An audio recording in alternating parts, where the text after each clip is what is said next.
Hello everyone and welcome to our Sciences Po Live broadcast dedicated to the Sciences Po Bachelor of Arts Asia Pacific minor offered on our campus in the city of Le Havre.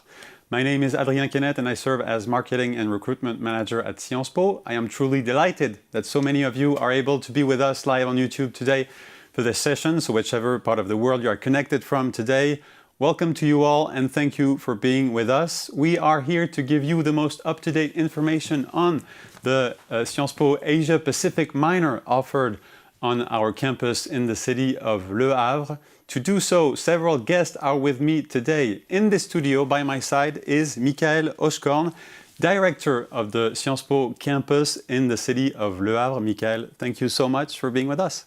Hello everyone, and very glad to be here. And we also have three other guests who are with us remotely, three students and graduates from the Asia Pacific minor. Hamshini, Caroline, and Elodie, thank you guys for being with us. We'll get back to you in just a moment. Now, to you viewers watching us live on YouTube, should you have any question at this point, feel free to ask your questions in the chat box of this YouTube Live. Our guests will be more than happy to answer a few of those questions in the second part of this broadcast. Now, before we get started, allow me to give you a quick overview of what the Sciences Po Bachelor of Arts is. The Sciences Po Bachelor of Arts is a unique program offered on the Sciences Po 7 campuses in France, in the cities of Dijon, Le Havre, Menton, Nancy, Poitiers, Reims, and Paris, where all students study the same core courses in the humanities and social sciences. Each of our regional campus offers a specific geographical minor that applicants have to choose when applying to Sciences Po. These minors enable students to delve deeper into the political, economic, legal, and social issues of a specific region of the world: Africa, Europe, Latin America, Middle East and the Mediterranean, North America, and Asia Pacific.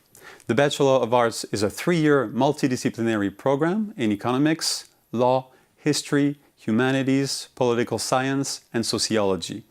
In the first year, students delve into a core curriculum. In the second year, students choose one of 3 multidisciplinary majors: economy and society, political humanities, or politics and government. In the third year, students must complete their studies abroad at one of Sciences Po's international partner universities. Now, today's broadcast is dedicated to the Asia Pacific minor offered on our campus in the city of Le Havre. Now let's get started, and my first question goes to Michael Oschkorn, Director of the Sciences Po campus in Le Havre. Michael, as a start, could you tell us how does the Asia Pacific minor articulate with the rest of the Bachelor of Arts curriculum? Well, yes, of course. So most of the students who come to Le Havre usually have a genuine interest in Asia and the Pacific. It's not only a cultural and linguistic interest, which is often the case, but it usually goes into a lot of dimensions, and they will take the time to explore the region through many lenses. So this is through a wide variety of seminars, workshops, and lectures. They will learn a lot in the various disciplines taught at Sciences Po about the region itself. And we understand the minor itself counts for about 20% of the overall Bachelor of Arts curriculum. What is, more specifically, the academic purpose of the Asia Pacific minor? Well, once again, when you have this interest, you want to explore in as many depths as possible. And the minor will provide on the campus, through the various courses, a lot of various content. And they will, of course, go through what is taught in the core curriculum, so law, sociology, political science, and all of the other economics, of course, which is central to our campus. But all of the disciplines will be focused and analyzed with the lens of Asia and the Pacific, and the special focus on Asia and the Pacific region. And you just mentioned a few of the core disciplines taught at Sciences Po at an undergraduate level. Could you give a few examples of specific courses offered within the Asia Pacific minor? Yes, of course. So one of the large lecture that we have in the first year is called Along the Silk Road. So it brings a view of early globalization all along the Silk Road, and with crossing various countries, cultures, and arts. But we have a diversity of classes such as religion, state, and ethnicity in Southeast Asia. We have India and the world. We have classes about Indonesia. We have empowering female narratives in the Pacific. We have classes about a lot of the countries and the regional concerns and issues and challenges. So this is always very exciting when dealing with the minor. And it sounds very diverse and international indeed. What is the composition of students enrolled in the Asia Pacific minor? What backgrounds do they have? How international are they? I was mentioning earlier the interest that the students have.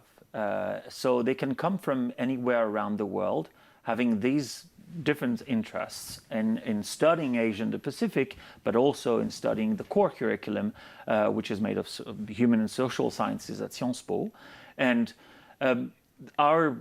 there's a great diversity of students on campus because it amounts to about 60% of our student body coming from everywhere around the world. A lot of the students coming from Asia, but not only, because, we have students coming from everywhere. And then, I can detail a little more if you're interested. Sure, we'll talk more about that. So the minor is very international indeed, with 60% international students holding a non-French citizenship. And to illustrate that diversity, we have the pleasure of welcoming Hamshini. Hamshini, thank you so much for being with us. You are a second-year student enrolled in the Asia Pacific minor in Le Havre. You are originally from Canada, and you are more specifically enrolled in the dual degree with UBC, the University of British Columbia in Vancouver, Canada. Hamshini, thank you again for being with us. First question, what made you choose the Asia Pacific minor? Thank you so much for having me. So I chose the Asia Pacific minor genuinely based off my interest on the area. So throughout high school, I did a lot of work within social justice and equity schemes in the home city of Toronto. And with my ethnic background of being Sri Lankan and Indian, I had a lot of interest on inequalities, ethnic-based violence, and other societal issues. And so with this point, I applied into UBC and the Sciences Po dual degree and chose the Asia Pacific minor for me to gain more concrete knowledge on the world and the area of the world that already interested me. You did your high school in Canada. You applied from Toronto, as you just mentioned. How did you prepare, and maybe how did Sciences Po help you with the process of application and integration? So obviously applying through a dual degree is much different than just applying to Sciences Po normally, but everyone has to do their interview for Sciences Po. And so for that, I was able to look at world news and news in France specifically to gain a better understanding about the school and also the world that I would be going into regarding politics. And from that, in terms of integration into Sciences Po, the administration is extremely helpful throughout the process. Throughout the summer leading up to coming to Le Havre, we get a bunch of emails regarding visa, housing, and more importantly, course registration, which can be hard sometimes, but with the help of administration, it makes it a bit better. And once you get to Le Havre, whether it's the administration or the current students, they are extremely helpful in helping you integrate. The first week here is actually meant for integration. So different associations and clubs have events. So all in all, Sciences Po is extremely helpful when it comes to integration. It sounds great. Now, it sounds great. Thank you, Hamshini. Now, the Asia Pacific minor is fully taught in English. Did you get a chance to learn French while in Le Havre? Considering the fact that I'm Canadian, I've known French since I was young, but I was able to get my high school and previous experience in French validated here, and I took part in and I am taking part in the Asian language courses offered here on campus. In my first year, I took Japanese, and in my second, I'm taking Korean. So it's extremely fun if you know French, but if you don't worry. I know many friends and peers of mine that don't know French and have had the opportunity to learn here in Le Havre. So you'll have a chance to learn French in Le Havre for sure. You don't know. Now let's talk about student activities on campus. You are an active member of several associations on campus, the Travel Club, Street Dance Club, a musical club also. Could you tell us what student activities are like in Le Havre? So student life and activities in lab are so active and they're extremely fun as we have different clubs and associations. So from sports clubs like cheer and sailing to arts clubs like street dance and the musical, and even more professional lifestyle clubs like the travel club, law review, and the newspaper. We have so many small events throughout the year, such as musical performances and guest speakers. But at the same time, we have three large performances for Diwali, Lunar New Year, and the Bureau des Arts, so our art council's night. And so it's safe to say that in Le Havre, students are able to complement their studying with a plethora of different extracurricular activities that suit their interests. So for me personally, I run the street dance club, Alumni, our travel club, and the logistics for the musical. But I also participate in our Afro and K-pop dance clubs, our cheer team, and LA Sessions, which is our music team. So definitely for myself, I'm involved, but as a whole, student life and activities in Lab are extremely active. It sounds like a truly vibrant student life indeed. Thank you so much, Hamshini. Now, final question about, as I mentioned, in year 2, students have to choose a disciplinary major. You chose the politics and government major. What made you choose this specific major in year 2, Hamshini? For sure. So as I was interested in like inequality and societal issues, I really want to work within governments and diplomatic relations. And so politics and government was a pretty easy choice for me to make. And with courses on comparative politics and diplomacy, I've genuinely enjoyed the specification in my studies over the past month in politics and government. And I'm looking forward to the future the next few months. Thank you so much, Hamshini, for an enlightening testimonial. Now, back to studio with Michael. We just mentioned languages with Hamshini. The language of instruction of the Asia-Pacific minor is English. Yes. There's no prerequisite in French language to apply to the program. Apart from French that students can learn while at Sciences Po, as Hamshini mentioned, what are the other languages taught on campus? Well, we have a choice of languages that reflects very much the countries of origins of our students, because we teach Chinese, Korean, Japanese, and recently we've added Hindi and Bahasa Indonesian to the languages taught on campus. So this is always very interesting because it takes a lot of the connections once again with the activities and courses on campus. Yeah, so just like the minor itself, languages taught on campus are very focused on Asia and the Pacific region. Well, hopefully many of the viewers watching us live today are future applicants to the program. What is a typical Bachelor of Arts Asia Pacific minor applicant? What type of students are you looking for? Okay, that's a difficult question, but I'm sure you will be interested. So I would say, first of all, we're looking for very curious, intellectually curious students.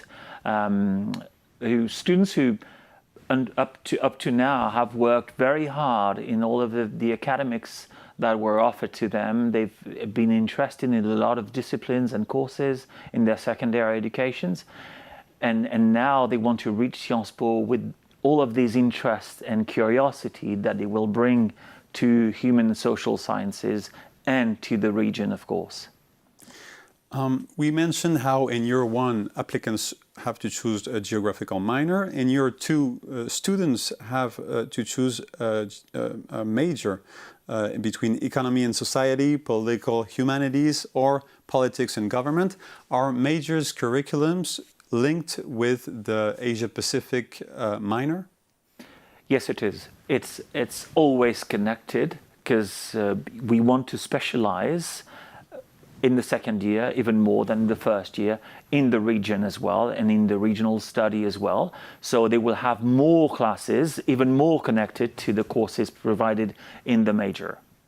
We mentioned the minor that applicants have to choose in year 1, the major in year 2, and in the third year, students have a mandatory year abroad at one of Sciences Po's partner universities.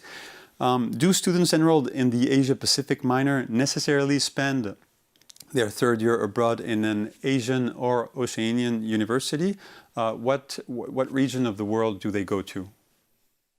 Well, it really depends on the interest and the objectives and the career objective also of students sometimes. So they can choose among the 480 partners of Sciences Po, but a lot of the students, of course, connected with their linguistic interest will choose partner universities in Asia and the Pacific. So we have a lot of students, about 60% overall, reaching our Asian and the Pacific partners. So some of them would go to Seoul National University.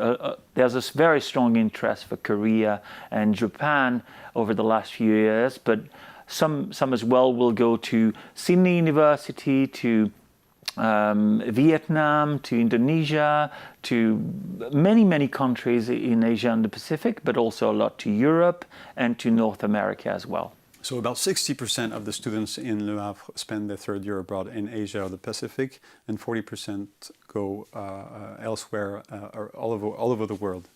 Thank you so much, Michael. Now, to illustrate that third year abroad, let's welcome Caroline. Caroline, thank you so much for being with us. You are a third year student in the Asia Pacific minor. You are currently doing your third year abroad at Korea University in South Korea. You are originally from Italy, where you did your high school. As I said, you are currently, as I speak, in Korea, Korea University in Seoul. What made you choose this specific destination for your third year abroad? Well, hello. I'm so happy to be joining in from Seoul today. And as mentioned previously, we are having this geographical minor in LH that allows us really to go and delve into several countries such as Korea. And I realized I'm fascinated by this soft power launch in the West, but also this contrast between the very fast economic and technological development that clashes with deep-rooted tradition and patriarchal values. And this really renders the gender question ever more relevant. To tie into this, I also took Korean class back in LH, and this really brought this project of going to Korea together. Now, the next step was really choosing which university I wanted to attend in Seoul, because we have several. And after talking with several of my seniors, such as Elodie, who's also here with us tonight, I concluded that I wanted to go to Korea National University because it's part of the top 3 with Yonsei and Seoul National University. And its business school is really, really good. And what makes the 3A so important is that it allows us to try a wider range of courses and that are outside, in my case, of my major. And it really broadens our experience. You sound very passionate about Korea. If you look back at your first and second year of studies in Le Havre, France, did you have a favorite class while at Sciences Po in France? Oh, that's quite the hard question, because there were a lot of very interesting and courses I was passionate about, notably Espace Mondial, which is related to international relations, or another one that was very particular named Gender, Labor, Migration and Emotion in Contemporary Asia. However, one course that really stuck with me is the one on comparative politics taught by Richard Balm, and the seminar session with Quentin Couvreur, who's himself a Sciences Po LH alumni. And this class really struck my passions about Korea, because it allowed me to conduct a research paper on a comparative political analysis on the Me Too movement and its reach as a comparison between Korea and China. So those classes are just really always an opportunity for you to continue with your interests, but also broaden them. It sounds truly fascinating. Thank you so much, Caroline. Now, something we haven't yet mentioned is the Civic Learning program, which is an important component of the Bachelor of Arts curriculum. It's a personal project enabling students to fully assume their social and civic responsibilities. Could you, Caroline, tell us what your Civic Learning program is about? So my civic learning program really allowed me to adding this human empirical experience to just a more wider academic distanced studies that we've been conducting. And I was really lucky because I was able to do it in a field I'm passionate about, which is women's rights. So I interned throughout my 2A, which is my second year in Le Havre, with GAMS Normandie. And it is an association that aims to raise awareness about women's violence and really targets to end female genital mutilation, which is still happening today in France. So that was something that was so precious to me, to be able to connect with professionals and be part of this association and this movement. Furthermore, the civic learning program is also very precious, in my opinion, because it's not just 1 year, it continues. And so right now in South Korea, a country that's known to be very gendered and very patriarchal society. So we have this overall program that's carried over time, and it's a well thought out, well-rounded project that starts in the first year with an engagement letter and ends with my capstone project that I'm gonna do this year. With a comparative dimension between France and South Korea, indeed. Thank you very much, Caroline. Final question. Do you have an advice that you would give to an applicant willing to join the program, the Asia Pacific minor, next year?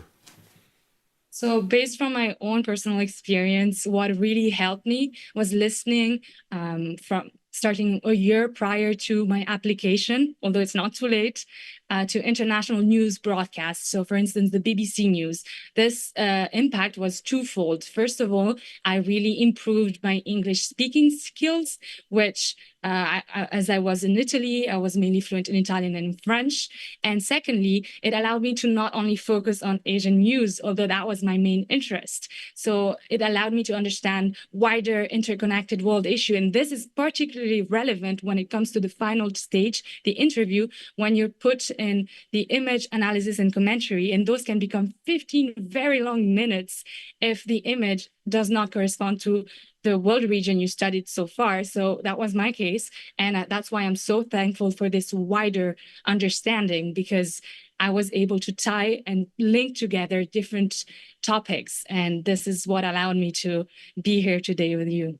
So your advice would be read, watch, or listen to international media to keep a strong knowledge of international affairs. Thank you very much, Caroline, for your precious testimonial. And now back to studio with a final round of questions for Michael. Michael, we mentioned the Bachelor of Arts 3-year curriculum, and we also mentioned how Hamshini is enrolled in a 4-year dual degree program with the University of British Columbia. What are the other programs, maybe other dual degree programs offered on the campus in Le Havre? So we have 8 dual BA offered in Le Havre. They consist about 1/3 of our students on campus.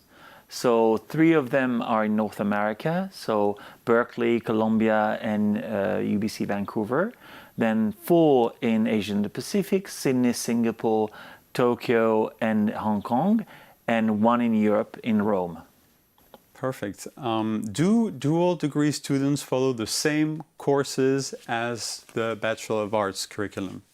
Yes, they do. So they have exactly the same courses, apart from the dual BA with KO, which is mostly focused on economics and which has specific requirements. But for the other ones, students can choose from any classes, any courses, and they will have exactly the same offer than the other students. The only difference lies in the fact that they will do their bachelor over 4 years, because they will have extra and additional content as part of the dual BA.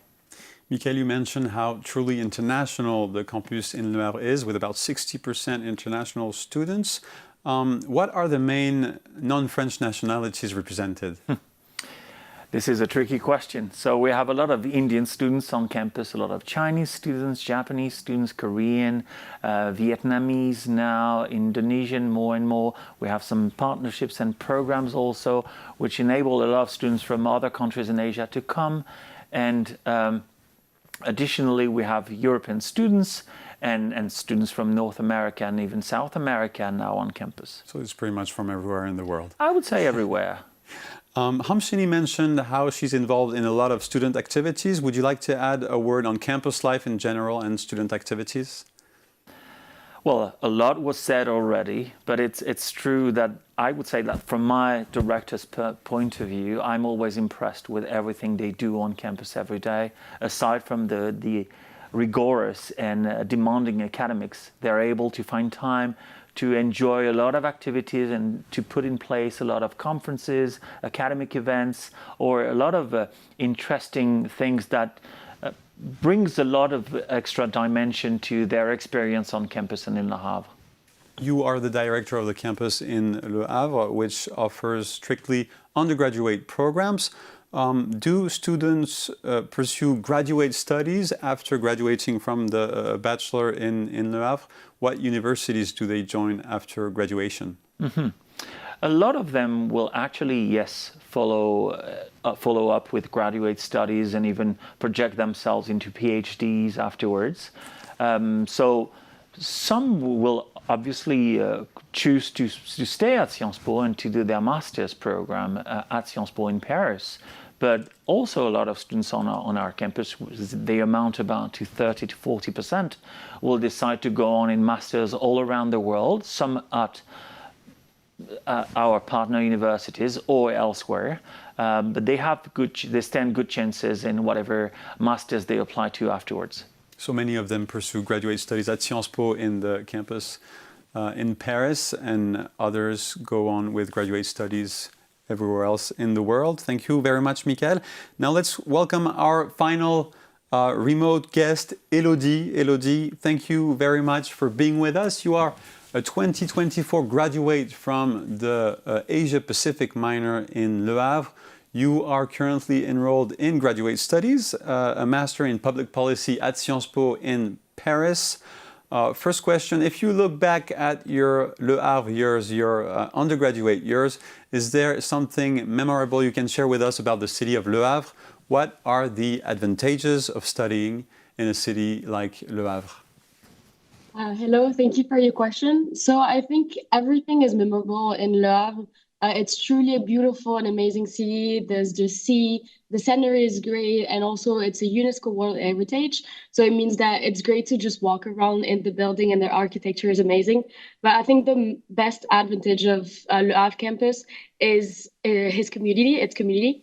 All the student life, everyone is just amazing. There's truly a family-like feeling whenever you go on campus. And there's weekly event. It's really dynamic. And I think it contributes to, forming lifelong friendship. And even now, I'm still in touch with many of my other student fellows in Le Havre while I'm in Paris. So it's amazing. You mentioned how it's a family-sized campus, allowing students to have a very personalized academic journey. You did, Elodie, spend your third year abroad, just like your campus mate Caroline, at Korea University in South Korea. What did this third year abroad make to your Sciences Po experience? I think there's several points. First, there's a huge academic contribution because obviously we have a freedom to experience many academic fields. So even we can go deeper with the lectures that we got in Sciences Po. So for me, I went deeper with the EU legislation, international law, but as well as furthering other skills. So I was able to take a language class and intensive learning program.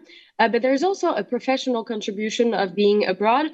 I know that in Seoul, there was such great organization. The French community was really amazing. And I was able to meet so many professionals that really were a great advice for my own career, as well as the Sciences Po Alumni network. So it's really amazing. And even globally, it's more of an incredible human experience to just be able to be around for a year and go around and meet people, and also meet people from Le Havre, because we're able to travel around Asia and meet our fellows that are in other countries. So I think the year abroad is just something amazing, and it's a great chance for us to do that. So that year abroad not only is an academic experience, but you mentioned a human and a professional experience that allowed you to pursue graduate studies at Sciences Po. How did you choose to go on with the Master in Public Policy? As I mentioned, you're doing the Master in Public Policy at the Sciences Po School of Public Affairs. What were the stages of building your choice of graduate studies while doing your undergraduate studies? I think it's a great process. I think when I entered Sciences Po in the bachelor degree, I knew that I wanted to join the School of Public Affairs in which I am now, because I wanted to work in the field related to public service. But then I think it's also a matter of discovering a lot of opportunities. When I was in Sciences Po in Le Havre, I was able to discover academic fields. I discovered international law, crisis, conflict.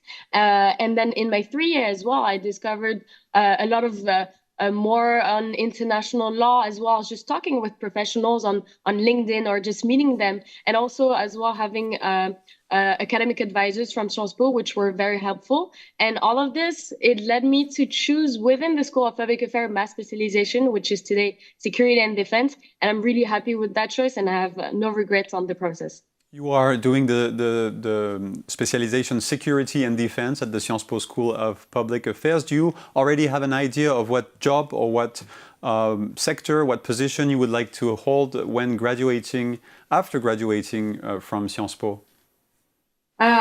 Again, when I entered the bachelor degree, I had a very specific idea in mind. I wanted to join the Minister of Foreign Affairs, pass the competitive exam, etc. Now that I have more experiences, that I've met new people, new horizon, I think I'm really open to what can happen after my degree. Of course, I'm going to stay, I think, in the field of international security, or try to work in geopolitics matters or diplomatic matters as well. But I think that during my master's degree, we have many opportunities to just learn and discover and try to meet with professionals through the forums, or even meet with advisors. And I think it's going to be a great year ahead, and I'm excited to see what's next for me. It sounds great, and we wish you the best for the future, Elodie. Thank you so much for your testimonial. Now is the time for our Q&A session. Thank you so much, dear viewers, for the many questions you've been asking in the chat box of this YouTube Live. Here is the first question from our viewers, and it's a question for Michael Oscorn, director of the Sciences Po campus in Le Havre. Michael, let me read it out loud for you and our viewers. A question on languages that we mentioned already, but let's talk about it again. Which languages are offered at Le Havre, and is it possible to begin learning a new language or improve proficiency in one? Yes, of course. For all languages that you will choose on our campus, be it French or the Asian languages I mentioned earlier, you will have a placement test which will enable you to be in the correct group. So we have different levels, about 4 to 5 different levels offered in all languages, and therefore you will be placed in a group that corresponds to what you can do and what you want to do as well. So this is really possible to start a language from scratch on campus, or to improve, of course, if you need to. So you can either improve a language or start a new one. Perfect. Thank you, Michael. Here is a question for Hamshini. Hamshini, second-year student in Le Havre. Hamshini, you mentioned several clubs and activities you participate in.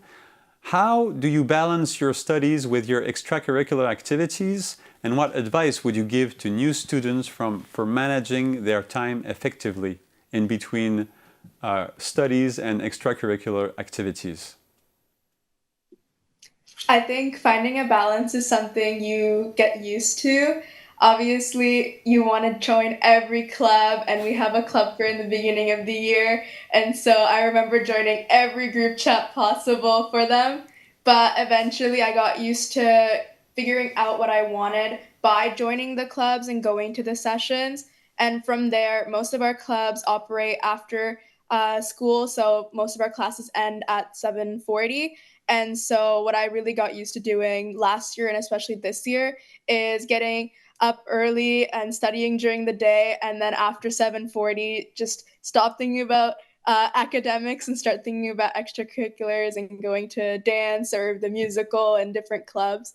It's a really great way to de-stress at the end of the day as well. So finding that balance and finding what you're interested in based on previous high school or previous extracurriculars, it just eventually you build that routine of you as a student.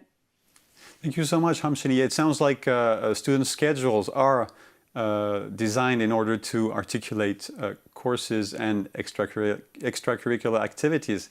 Thank you again. Now, here is a question for Caroline. Caroline, who is currently in Korea for her third year abroad.